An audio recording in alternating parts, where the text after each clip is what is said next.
Good day, Temecula. I'm Christine Damko, and welcome to a special edition of Focus on Emergency Management.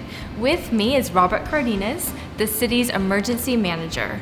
Robert, what constitutes a large-scale emergency? Thank you, Christine. A large-scale emergency in the city of Temecula would include fires, earthquakes, floods, and even chemical spills. Unlike an emergency where our first responders are responding to, such as a car accident or even a cat in the tree, this is different.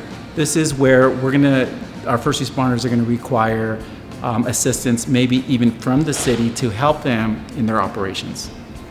So how does the city deal with a large-scale emergency? A large-scale emergency is dealt with in the city. We immediately open up what is known as an emergency operations center, where we work with the first responders who are out in the field. They submit a request. Maybe it's something as simple as opening up a street. They would funnel that request into our emergency operations center. We have an operations division within the operations center that works with our logistics section, that works with our finance to make sure that the services are provided even during the event of an emergency. I'm here at the city's Emergency Operations Center, or EOC as we like to call it. The city on a regular basis practices what to do in emergency. We have planning, operations, fire and police departments, as well as our school district is here. We are constantly rehearsing what to do in emergency.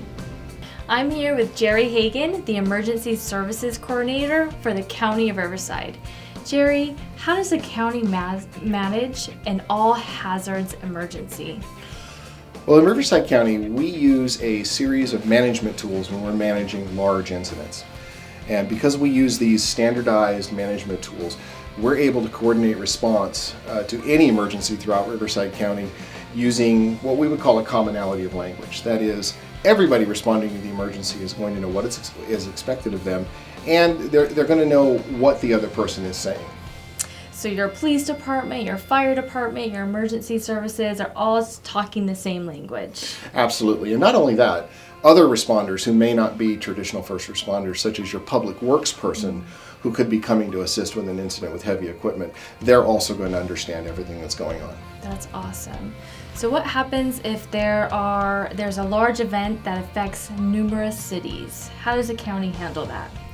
Well, when we have incidents that would cover multiple jurisdictions or even multiple special districts, what's going to happen is each one of these cities and or special districts, they're going to open up their emergency operations center. That's going to trigger the county to open up the operational area emergency operations center. And from there, we're able to receive and disseminate vital information and also to allocate needed resources to wherever they're needed the most. That way, we're taking the resources that we have and we're placing them with the most need. I'm here with Greg Butler, City of Temecula's Assistant City Manager and Operations Chief when there's an emergency happening in the city. Greg, now if an emergency happens, I know most people are concerned about roads. So how does the city and our public works department handle roads and repairing roads in the event of an emergency? Well, Christine, that's an interesting question. It really depends upon the nature of the emergency. In the event of a fire, typically we deal with road closures, and our public works crews go out there, support fire and police personnel, setting up road closures, road detours, so that we can get people routed around those areas and keep them out of harm's way. In the event of an earthquake and there may be debris on the roadway, we bring in our contractors or our staff with heavy equipment to help clear the roadway and reestablish that thoroughfare so that the folks can get to their destinations. In the event of an emergency, our children are our main priority. I'm here with Laura Boss, the Public Information Officer for the Temecula Valley Unified School District. Laura, if an emergency happens during the day while our kids are at school, what is a proper protocol that parents should take? Well, I know the first inclination is for parents to want to flock to the school district and flock to their child's school, but we ask that they don't do that. We ask that they remain where they're at, because you could actually impede the work that our first responders are doing in the event of an emergency and put yourself in harm's way as well. What we want you to know is that we have protocols in place, and your children are in the safest place they can be. They're in the care of their teachers and administrators who care for them every day, all day, and they will keep them safe.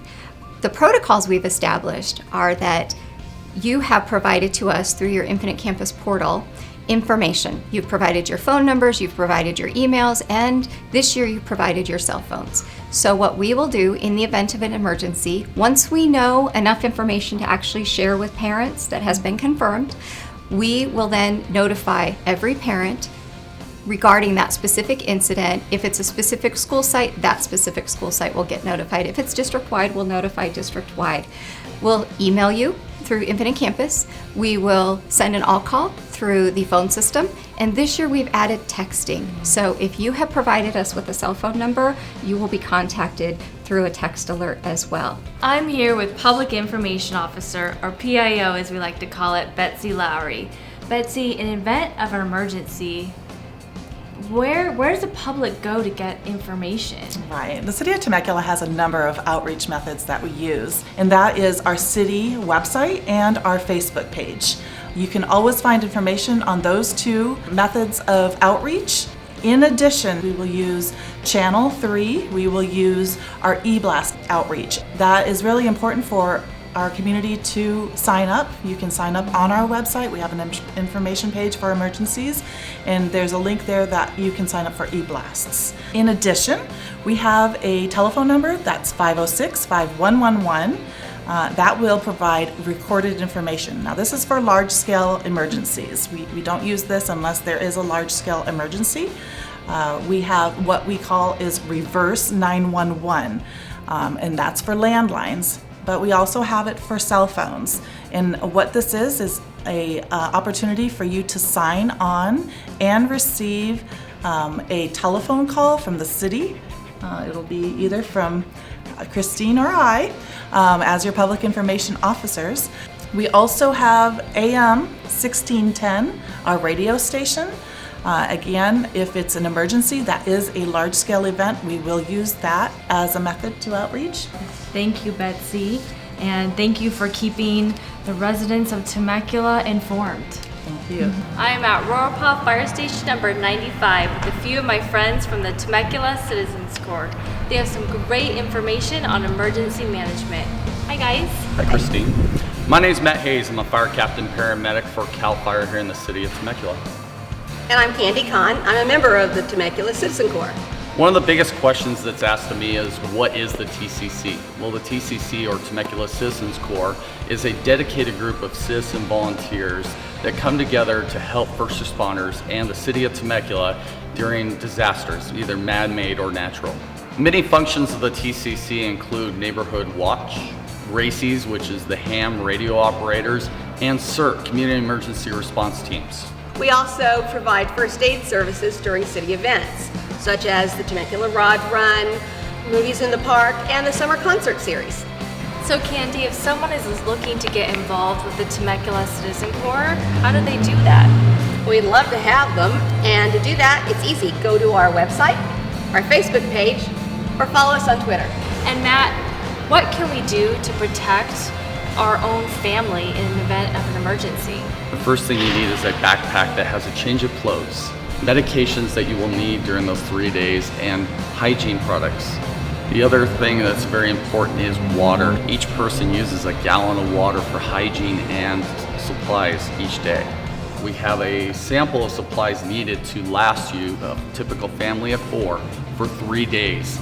And if you'd like a ready-made list so that you can just print it off of the web and use it as a checklist to build your own kit for your family, you can go to FEMA.org or ready.gov. Awesome. What great information, guys. Thank you so much. Thank you. Thank you. We hope you found this information helpful. The City of Temecula cares deeply, and we want to make sure our residents are safe and prepared. Thanks for watching, friends. Until next time. And remember, it's always a good and safe day in Temecula.